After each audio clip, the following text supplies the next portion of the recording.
패러다임 시프트. 일반적으로 산업에 어떤 급격한 전환이 생길 때 사용되는 말이죠. 그 패러다임 시프트가 최근에는 에너지 분야에서 나타나고 있습니다. 친환경 에너지, 사실 좀 된 얘기긴 하죠. 하지만 러시아의 우크라이나 침공, 또 미국과 중국의 무역 분쟁 등 세계의 지정학적 갈등 상황이 이어지면서 다시금 친환경 에너지로의 패러다임 시프트에 속도가 붙고 있습니다. 지정학적 갈등 상황과 친환경 에너지가 어떤 관계냐고요?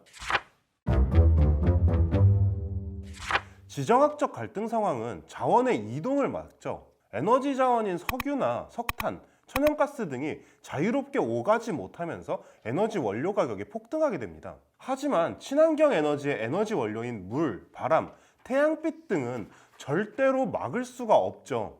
러시아의 우크라이나 침공 이후에 유럽에서 재생에너지 비중 확대의 목소리가 계속 커지고 있는 이유입니다. 하지만 여기서 한번 생각해 보자고요.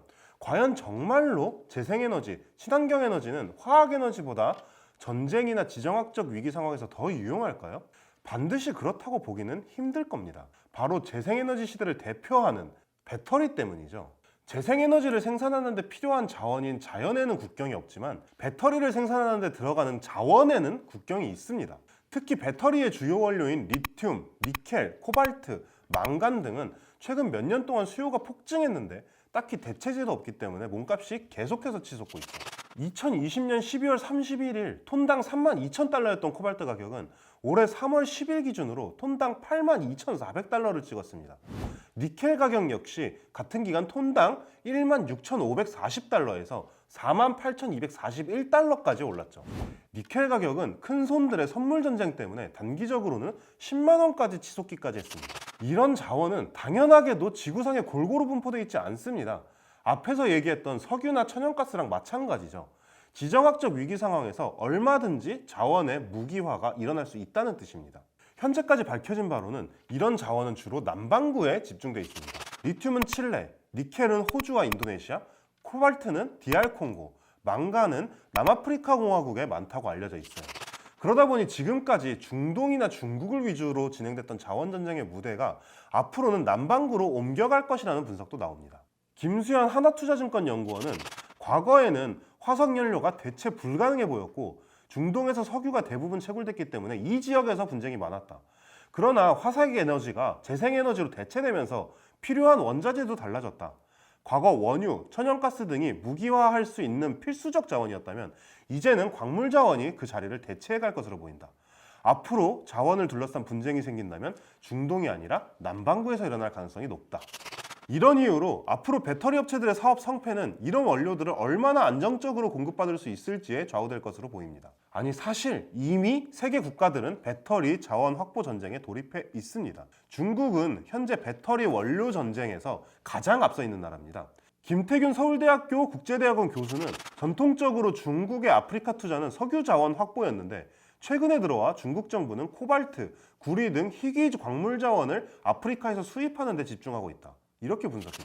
중국은 심지어 콩고 민주공화국 등의 국가에 부채를 탕감해주면서까지 희귀, 필수 광물 확보에 열을 올리고 있습니다. 하지만 미국은 광물 확보 전쟁에서는 중국에 비해 다소 뒤처졌다는 평가를 받습니다. 한국무역협회의 미국, EU, 일본의 필수 광물질 공급망 평가 보고서는 현재 필수 광물 공급망의 업스트림 및 미드스트림 부분에서 미국의 입지는 매우 낮아진 상황, 이렇게 분석했습니다.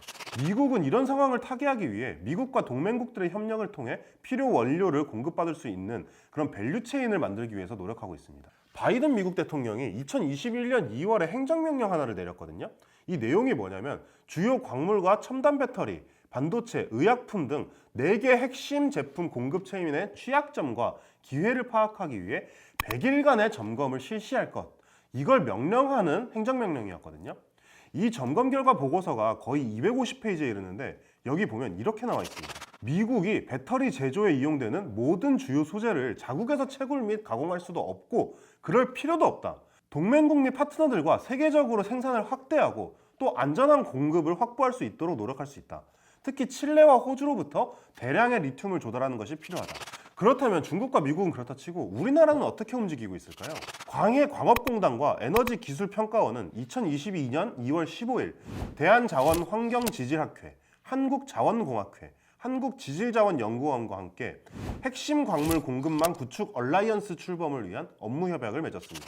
이 업무 협약에서는 협약기관들이 전문가들로 구성된 실무 그룹을 결성하고 그 그룹을 통해서 핵심 광물 확보 전략 수립 정책 및 발굴, 수요기업 공급망 확보 여건 조성, 핵심 광물 확보 기술 개발, 전문 인력 양성, 이런 실질 방안을 논의하기로 했죠.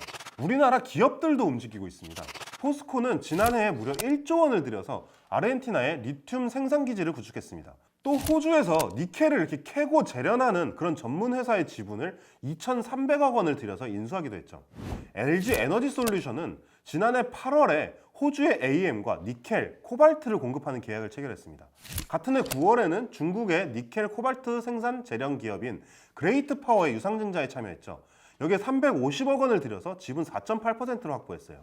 그렇다면 우리나라 개별 기업들이 이렇게 배터리 원료 전쟁 속에서 구체적으로 어떻게 움직이고 있는지 그것도 궁금하죠. 그 얘기는 다음 시간에 해보도록 하겠습니다.